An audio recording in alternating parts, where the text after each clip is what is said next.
Uh, uh, uh, I am Moist Andy, and this is my next invention. Alright, now check it out here. I don't know how, but I haven't charged that in weeks, and it still has an amp, I guess. Then I'll check it out. Alright, let's get oriented here. That's pin number 1, pin 2, 3, 4, 5, 6, 7, 8. So then I had to think about, while I was drawing all this with a Sharpie marker, I was imagining how the top side looked like. And it's very simple. In here, I have an island. That's for LEDs. That's also for some more LEDs, because this is a photo siren. It has a photoresistor here and a photoresistor there. They control the impedance of the microchip, and they're both the same setup really. And it's just one resistor and the other resistor there.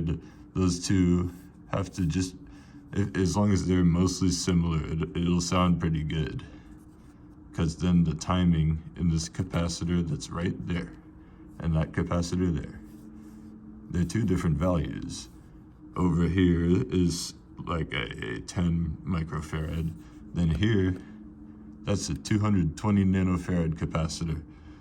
Electrolytic, polyester metal film. Two different types, but they control the oscillation. This is the slower one, and then this is the quicker one. This makes the vibrating noise through the transistor. Here is the NPN transistor. Here is gate, drain, source. Source, I bridge that just around to my ground, which runs around the perimeter. And then this is, if you look at the island in here, that's all my battery positive. That's all the voltage coming through, right?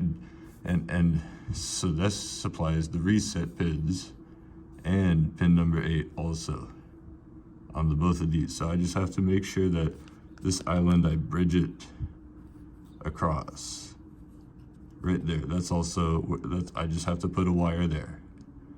So I know that this island has a diode.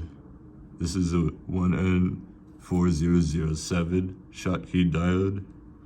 And it handles the amount of the surging current from the coil.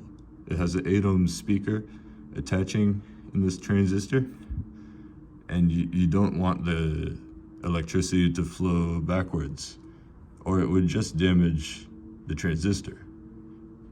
See, these microchips are very well protected from anything bad happening to them, because the output is only have to be powerful enough to control the gate.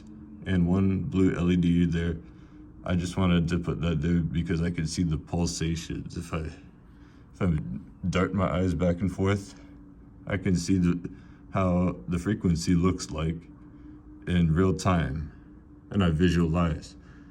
And then this pin 3 output that goes across pin 3, the output, it eventually finds its way across.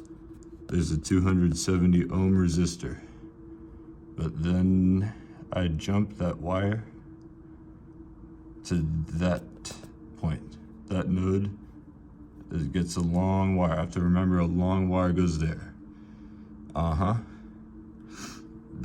The drain is jumped through there. That's where the diode is, right? Remember, the rest of this pin 3 here, this controls the timing of this one. You know how? Because it's actually joined up right to pin 5 on the oscillator here. It's joined right up to pin 5. It attaches with a long wire right to that node from there to there. This resistor in here, this is a 2.2 kilo ohm, something like that. The value isn't very important. You just have to get it mostly memorized. I hope I remember all that on Monday. Merry Christmas.